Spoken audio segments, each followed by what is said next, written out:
Welcome to today's explainer. Look, if you're analyzing modern financials, you already know sustainability data is basically pure gold. But here's the catch. Raw data, without the right context, it can be incredibly misleading. So today we're zeroing in on the processed foods industry using the SASB standards. We're going to look at exactly how to accurately interpret ESG data, things like energy consumption and water withdrawal, without getting totally tricked by the sheer scale of the raw numbers. We'll use the SASB framework to build a clear, structured path to figure out a company's actual operational efficiency. Okay, let's dive into this. Picture this. You're an investor. You're flipping through a sustainability report, and you see Company A uses 10 million gigajoules of energy, while Company B uses just 1 million. Your first instinct is probably, wow, Company A is a massive polluter with terrible environmental controls, right? But are they actually worse, or are they just bigger? You know, the processed foods industry relies heavily on energy for cooking, refrigeration, packaging, the whole shebang. Naturally, making more food requires more energy. So how on earth do we compare these two numbers fairly? Here's our roadmap for today. First, the raw data problem. Second, what are activity metrics? Then we'll hit the two SASB lenses for processed foods, tracking product weight, and counting production facilities. And finally, normalizing for investors. All right, Section 1, the raw data problem. Let's talk about the context trap. Uncontextualized sustainability data is frankly a massive trap. If you're only looking at absolute figures, you might actually punish a highly efficient company just for being successful.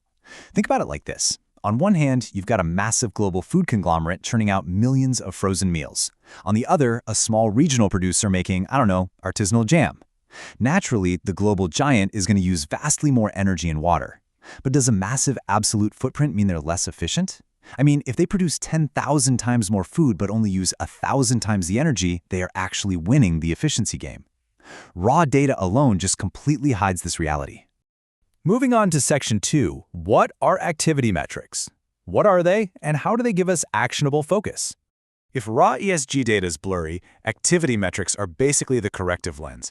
Let's look at the official definition straight from page 4 of the SASB Standard Introduction.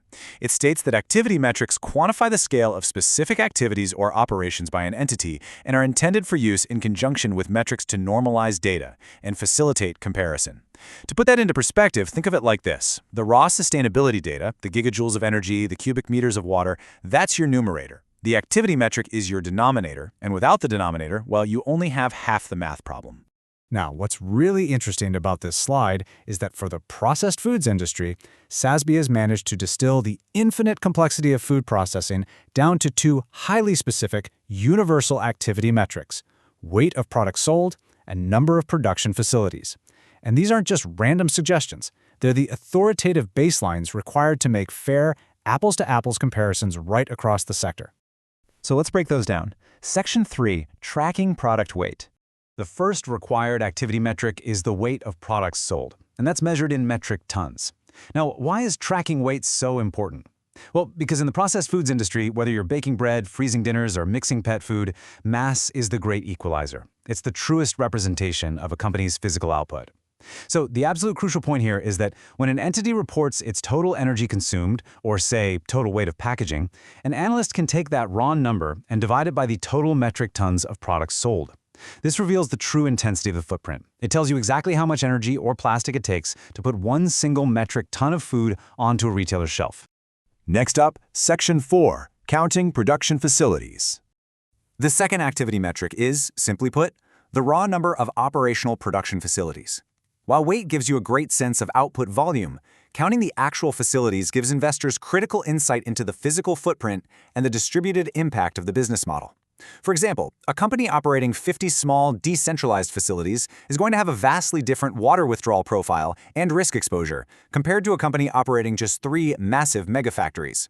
When SASB asks companies to report the percentage of water withdrawn in regions with high baseline water stress, knowing the total number of facilities helps analysts map out the potential scale of operational risks tied to local resource scarcity or shifting environmental regulations. Which brings us to the final step, Section 5, normalizing for investors.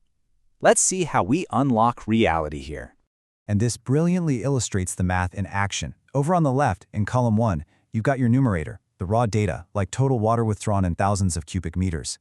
In column 2, your denominator, the activity metric, like the total weight of products sold in metric tons.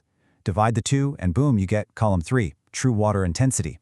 Suddenly, you aren't just staring at a giant, intimidating number of cubic meters of water. You're looking at exactly how many cubic meters of water are required to produce a single ton of processed food.